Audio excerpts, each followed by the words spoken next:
TCU, a beautiful university in the heart of Fort Worth, with just over 12,000 students. Known across the U.S. for being the school with the happiest students, what could be wrong with such a seemingly perfect place? The answer is parking. According to university news site TCU 360, there were 9,800 parking spots in 2023. However, with renovations like adding a new dining hall and new dorms, 1,200 parking spots are being cut, creating major issues for the university. In a quote from TCU 360, the Vice Chancellor of Public Safety stated, "You'll need to see the Hunger Games, because then you'll understand it." If that gives you any indication about the state of TCU parking, it's going to be unpleasant. It's already a well-known fact that TCU juniors, seniors, faculty members, and commuter students struggle to find parking in the morning, leading to students and teachers being late to class and a variety of other issues.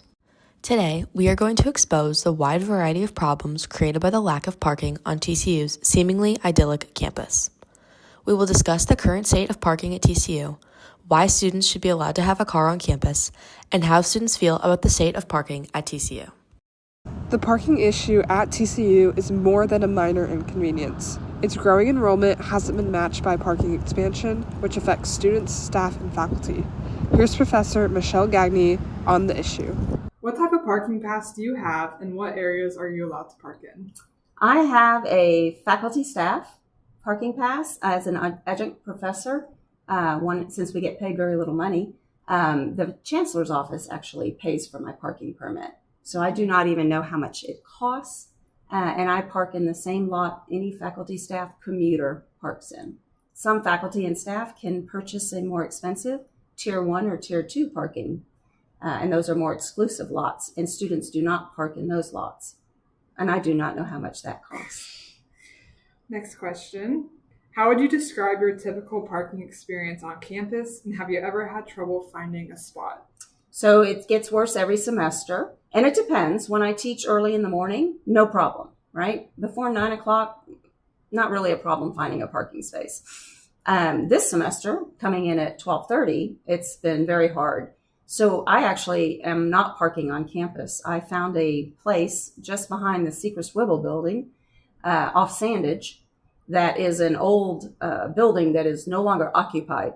And it's also not on TCU property. Of course, when I have my break at 2 o'clock, I eat lunch, and then at 3 o'clock, I walk down to my car and I move it to the faculty staff commuter parking lot where there are plenty of spaces. How much time do you have to factor in finding parking in your overall commute? So now that I have that little solution, now I don't know how it's going to work next semester. But yeah, you would have to leave earlier to allow for 10 or 15 minutes to drive around trying to find a space. And again, as an adjunct professor, not getting paid that much, I don't want to spend hours on campus driving around trying to find a parking space or finding a very far away parking space and spending 20 minutes walking to my class. Have you ever been late or nearly late to a class because of parking? No, because I will park illegally and take my chances, as I'm sure many students do. And then at my first opportunity, I'll move my vehicle. Have you noticed any changes in parking availability since you started teaching at TCU? Yes, in 2019 is when I started. And that was before the Gutierrez Hall and the 2 dorms and the new dining. There used to be a parking lot there. Yeah, each year, academic year, I think there's more commuters.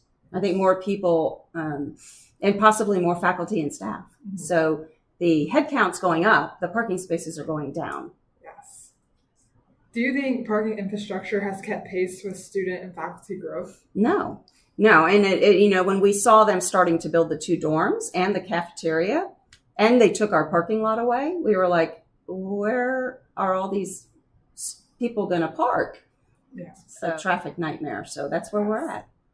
And I also noticed, I think the TCU police only patrol like till 5 o'clock. And sometimes my classes go into the evening. And when it's certain times of the year, it's dark. Now, I assume TCU's campus is safe, but I think they need to take into account their female faculty, at least, that in the evenings that will be walking quite a distance to get to their cars. While it's easy to think that college students live, eat, and work all in one place, the reality is these students need to get off campus. This, of course, requires some mode of transportation, unless you enjoy walking over 5 miles everywhere you go. Some have cars, some have friends with cars, some have unlimited funds for Uber, while still others are left with no ride. For students without a car, especially those from out of town, it can be confining and poor for their well-being. While TCU students do benefit from having a Kroger, a health clinic, as well as several fast food and casual restaurants within a block from campus, the variety is limited, and it could take any one student 15 to 20 minutes to walk across campus. We interviewed a student who has experienced college life with and without a car on campus to understand the real effects. Describe your experience having a car at school, from not having one last semester to having one this semester. Last semester, it was hard in general because, like, moving to a new state, new change and everything. But I've always, like, loved, like, driving. It's been, like, a way to, like, almost, like, calm me down and stuff. Mm-hmm. So I feel like this semester just having, not only, like, having the freedom to go places, but also having that, like, almost, like, safety place has really helped me. Which off-campus locations do you consider most important, and which locations do you frequent the most? I go to Target a lot. Okay. And then also felt like having a car has, like, allowed me to babysit and get, like, other job opportunities that I probably wouldn't be able to have if I didn't have a car, because the houses are off campus and kind of far away, and I'm, like, driving the kids around. So it's kind of been almost like a source of income. Okay. How many times on average did you go off campus a week when you didn't have a car versus now having a car? Probably like 3 times a week? probably. Yeah. Okay. But now I go almost every day. How did you get off campus last semester when you didn't have a car? Usually it's like other people driving. Okay. So you had to Or like maybe Uber, but I feel like I didn't Uber a ton because you don't really want to Uber alone. Right. And all that. How do you feel having a car has positively impacted your college life? Like, it's made my life a lot better. I've been a lot happier this semester, not only because I have a car, because I've adjusted better, but I think the car has a lot to do with it. Mm-hmm.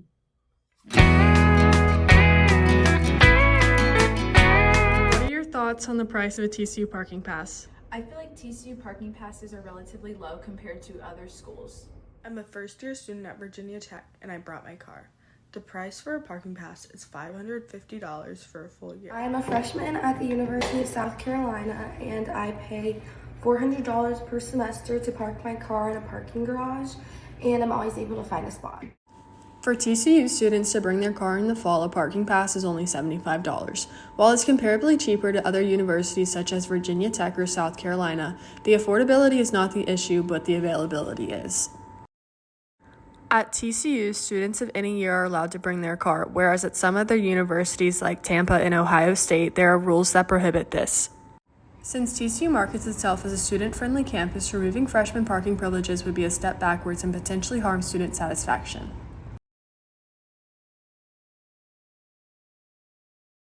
In summary, having a car on TCU's campus is highly, highly beneficial for students.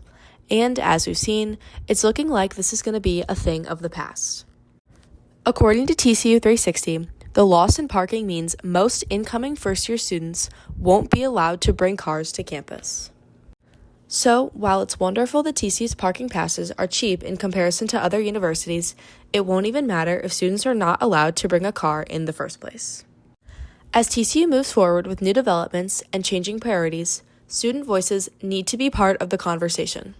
Parking may seem like a logistical issue, but it's directly tied to student freedom, access, and opportunities. Let's ensure the decisions made today don't limit the possibilities for students tomorrow.